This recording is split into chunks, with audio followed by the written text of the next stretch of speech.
Today I want to show you what, in my opinion, is the most powerful kick you can throw, and that's the spinning side kick. Okay. Now, what makes it so powerful is the fact that you're spinning, that you're creating momentum and turning into it. Okay. So I'm going to demonstrate here on the back. All right. So, in previous videos I've talked about your side kick. Great kick, wonderful kick, very powerful, great for keeping distance. You know, you want to finish a fight. If you can set it up the right way, the spinning side kick, obviously going to go off your rear leg is the way to go.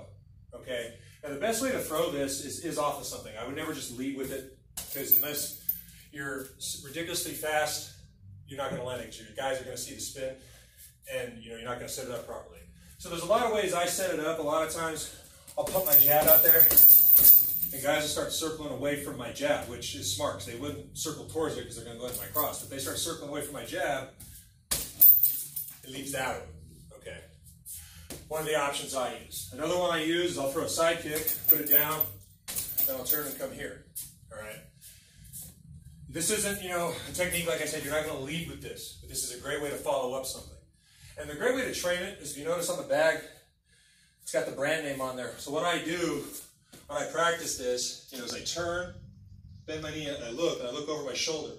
As I turn, I find a target, and I go. A lot of people just turn, and that's why it doesn't land a lot, because a lot of guys don't practice it correctly, right?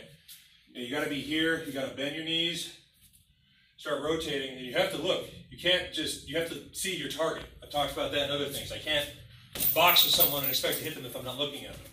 So it's the same thing here. Here, there I see my target, boom, okay? And I'd recommend practicing it somewhat slow until you get the rhythm down. Here, okay? Your balance is going to be off. Boom, okay? And the more comfortable you become, the better you get at it. Of course, you start speeding it up. I haven't thrown this in a while because of the quarantine. It's been hard to train. Here, good. You can see the power.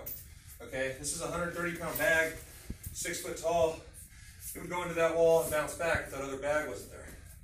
It's the most powerful kick you could generate based on physics. Okay, so like I said, the key is setting it up. And before you should even worry about the setups, just get good with the kick. Okay, that's what I did. All right, you can kick with the blade of your foot or the heel. I kind of go the blade, because it's a bigger surface. The heel's a harder surface. So if you're going to hit with the heel, it's a more difficult kick to pull off because the heel is a lot smaller target. But I'd recommend just practicing it, turning, looking over your shoulder, extending the kick, kicking until you feel good, until you don't miss that much. And then you can start working setups. Circles off your jab. Boom. You're here. Boom. There he goes. Okay, you notice I'm not missing this because I practiced this countless times. So just remember, break it down step by step here. Bend your knees, turn, look, rotate, and extend. It's going to feel awkward at first. It's going to feel sloppy, and you're going to miss. But over time, as your technique gets better, your speed can get better, and you can start working it with combinations. And the last test of making sure this kick is in your arsenal is doing it during sparring.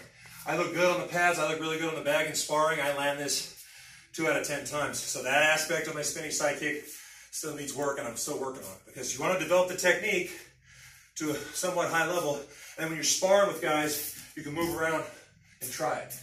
And I'm landing it more and more, but the ultimate test of a technique's effectiveness is you can use it in a real situation.